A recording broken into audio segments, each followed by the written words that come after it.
So hello students, today we are going to start a new lesson of our computer science part 1. The name of the lesson is operating system and the weightage it carries is 22 marks.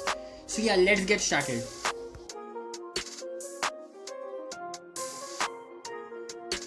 An operating system is a program which acts as an interface between the user of computer and the computer hardware.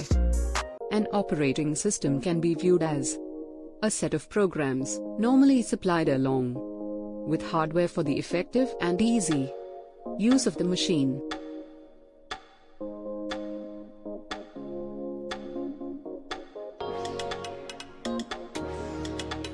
The main functions of an operating system are: 1. The primary aim of the operating system is to make the hardware convenient to use. 2. To help users to execute programs.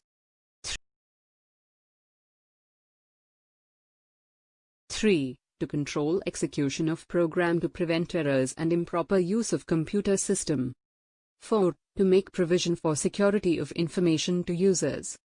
5. To eliminate duplicate errors by number of programmers in development of complicated routines. 6. It provides facility to share the same hardware among the users. 7. Proper scheduling of resources among users.